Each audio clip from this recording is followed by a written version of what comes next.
All right, so now we're going to talk about our first two classes of fatty acid-based lipids, which are waxes and triacylglycerols. Waxes are something that are, certainly produced largely in the animal kingdom. You found, beeswax is a really classic example. They're also put on the outsides of furs and skins and stuff like that. They're used mainly externally as like kind of coatings as opposed to internally used for like storage of energy and stuff like that. Waxes have two components: a long chain alcohol, and then the other half is a fatty acid. So again, they're fatty acid based, but the other chunk is a long chain alcohol. Okay, well, so real quick, let's say that we have some long chain alcohol. I won't make it too long just for clarity. And a fatty acid, which is just a long chain carboxylic acid. What functional group is made when you have an alcohol combined with a carboxylic acid, right? These will combine to form, I can't fit all the carbons, whoops. Can't fit all the carbons in, but to make my point, they will make an ester. So waxes are basically just humongous esters. Okay, so beeswax, for example, the alcohol portion is 30 carbons long. The carboxylic acid portion is 16 carbons long. And again, those two ends are just held together by an ester bond, right? So these are just huge long chain esters, where on one side, the side that was formerly the alcohol, that was a long chain alcohol, and then you have a fatty acid, which is just a long chain carboxylic acid, coming together to form an ester bond. Okay, so that's what a wax is a huge ester. These are just classic waxes that you will find in nature. Again, beeswax, that's how they make their home. They I actually don't even know. I imagine they kind of spit it out and then use it to build their honeycomb, but I don't actually know how they secrete it. But in some way, they're secreting this wax and using it to build their honeycomb. And then palm trees, as well as other plants, will produce waxes that we've harvested for various things, polishing floors or furniture or shoes, putting in cosmetics, etc. Again, those are they're not as key to our metabolism, so they're not the biggest focus in the world. Waxes, that is. The triacylglycerols are kind of a huge focus because they're so important to our metabolism. They contain two main components: the glycerol component and the fatty acids. And again, glycerol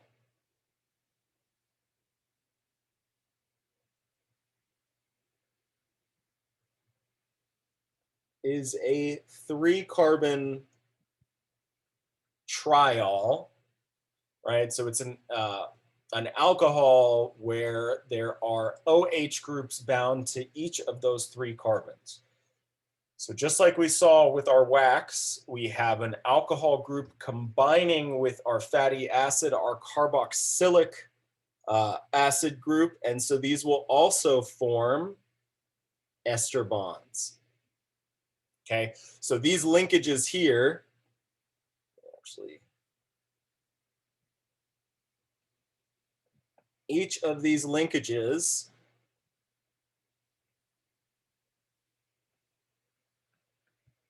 is an ester bond.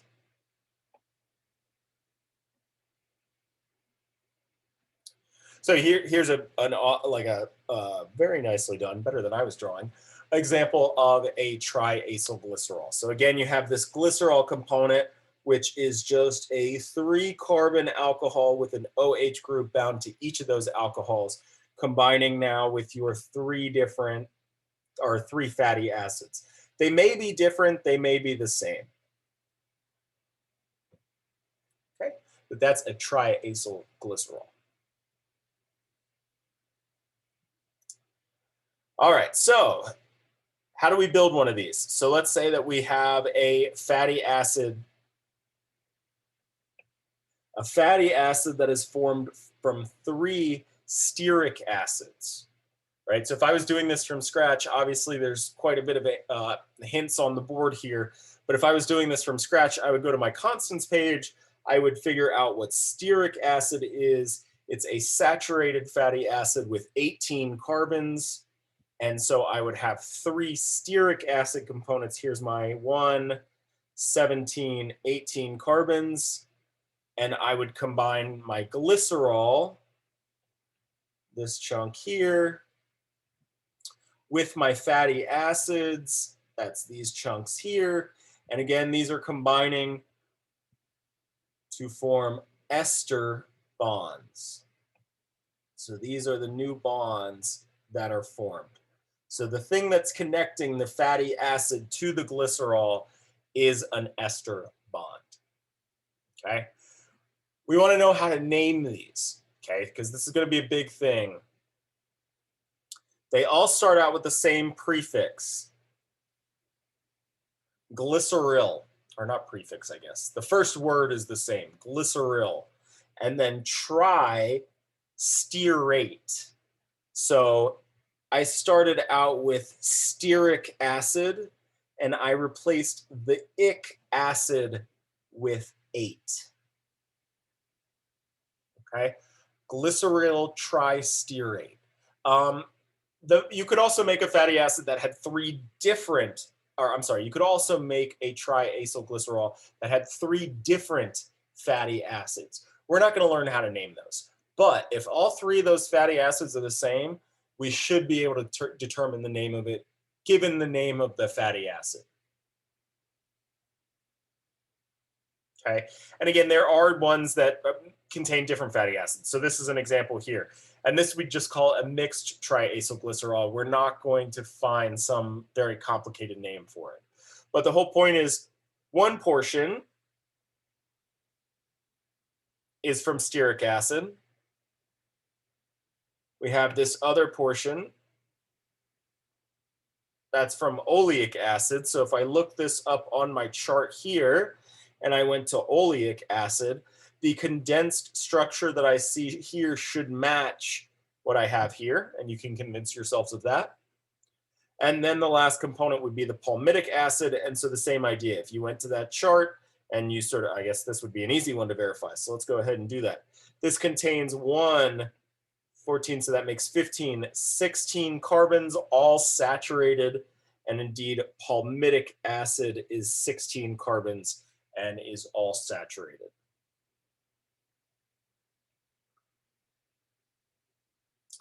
As I was saying, so it's the main function of the triacylglycerols are energy storage.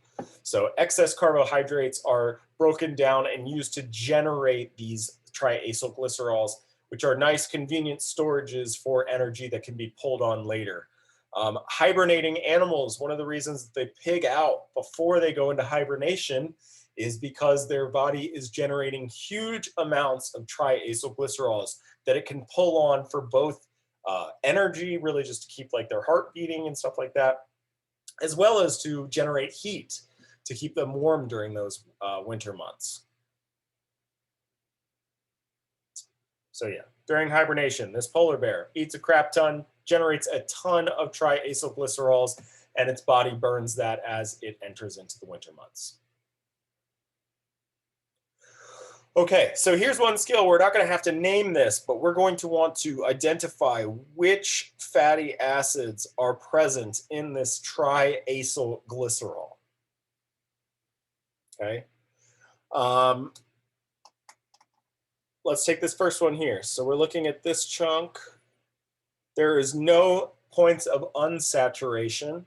So we need to find a saturated fatty acid that contains 1, 16, that makes 17, 18. So 18 carbon saturated fatty acid. If I go to my cheat sheet here, or rather my constants page that I'm going to be given on an exam, that would correspond to stearic acid.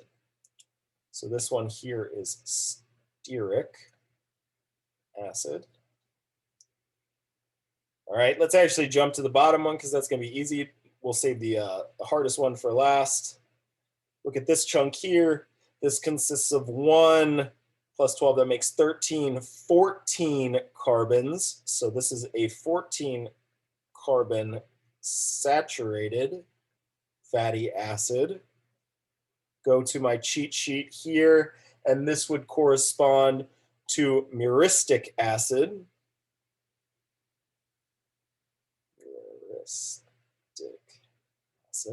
All right, so now this one, what's going to make it a little bit more difficult is, actually maybe not. So there's 1 degree of unsaturation.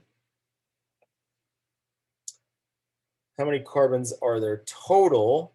1 plus 7, that makes 8, 9, 10, 17, 18. So this is an 18-to-1 mono unsaturated. When you go to our constants page, okay, there is only one 18-to-1. Oleic acid. So this one would be oleic acid. So again, just making sure you know how to utilize that constants page that you're going to be given.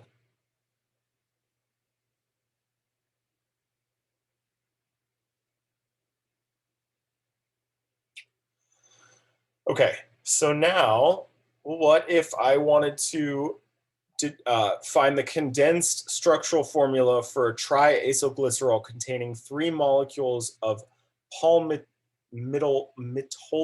acid? Okay, first of all, obviously the first step is going to be to figure out what the heck palmitoleic acid is. So that would be this one here. And importantly, we got to note the location of that double bond.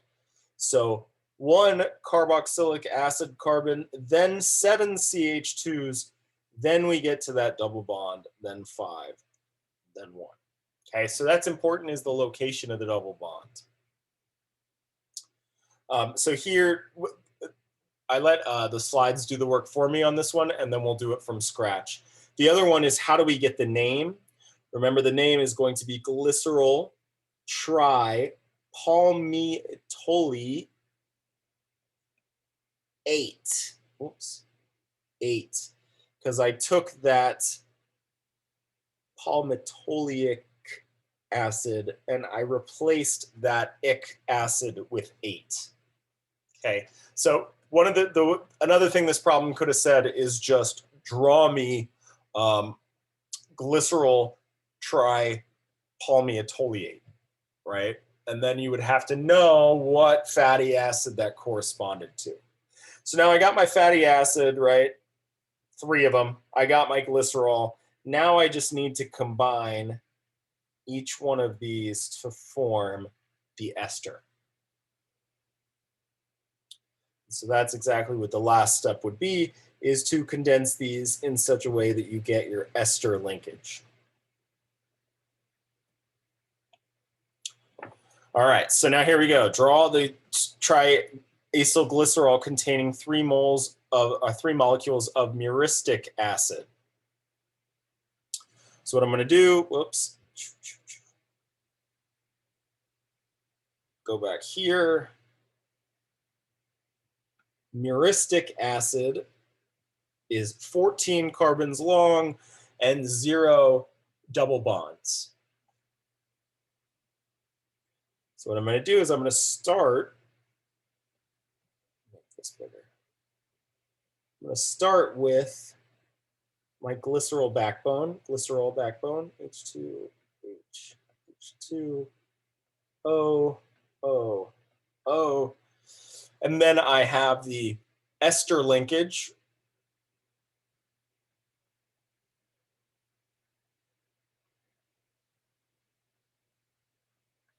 And notice which side contains that carbonyl carbon from the carboxylic acid. It's the fatty acid. Okay, so 1, 2, 3, 4, 5, 6, 7, 8, 9, 10, 11, 12, 13, 14.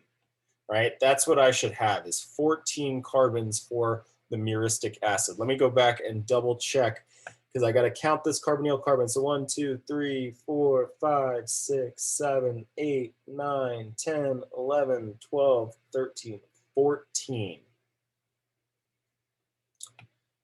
Cool. So 1, 2,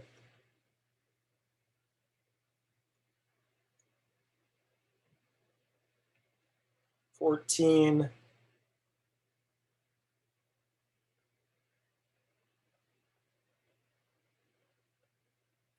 1, 2, 3, 4, 5, 6, 7, 8, 9, 10, 11, 12, 13, 14. Okay, so this would be the structure for, and now let's actually name it.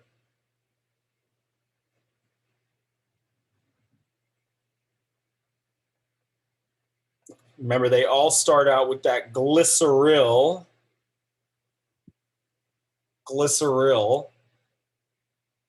trimyristate,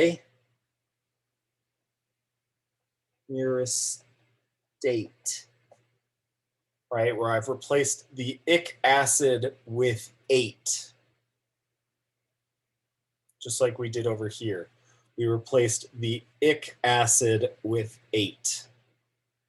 So glyceryl trimyristate. They're all tongue twisters. I will say that when you have to build this in mastering chemistry, one of the difficult things, counting carbons, but you can always go back and double check that. One of the hard things are going to be that the structures want to go like everywhere in a million different directions. That's where it's easiest. If you remember in a previous tutorial, I showed you how you can like build 2 bonds and then just delete the one so you can get the molecule going in the direction that you want. When I was answering these problems through mastering chemistry, I was doing that all the time. Okay, because like it wanted to put a bond that went up and then one that went over and da da da. It's like, no, I want it to be building in this direction. So I'm going to add that 1 carbon, then add another one. Okay, so you can always add more than you need and then delete. The one thing you 100% want to do is count your carbons to double check your work. And I mean, even when I was doing it, I counted and recounted like 3-4 times, just because there are so many carbons that you want to make sure you got everything correct. Okay, lastly is this distinction between a fat and an oil, which is really almost more just a colloquial kind of like the way that we use it in our speech, but nonetheless. So a fat is usually a solid at room temperature and usually comes from an animal source. So for example, is a meat or a dairy product or something like that. That is what we consider to be a fat. An oil is usually a liquid at room temperature and comes from a plant source, okay? That's not always the case. I mean, you have, for example, coconut oil is an oil. It's a solid at room temperature, though. So it's not that these are always the case, but nonetheless. Just to remember, the one reason that oils are going to be liquids at room temperatures is because they contain degrees of unsaturation. They have kinks in them because of their double bonds. Okay. Saturated fats, on the other hand, have a higher melting point. And so because they're saturated, so those fat molecules can pack closer together like Pringles as opposed to a bag of Lay's potato chips. All right. But here's the kind of breakdown by source, right? So the yellow bar, let me actually color code. The yellow bar is the amount of polyunsaturated fats. So those are the ones that are going to be the best for you. They have the most points of saturation. You see both safflower oil and sunflower oil have a huge amount, as well as soybean oil.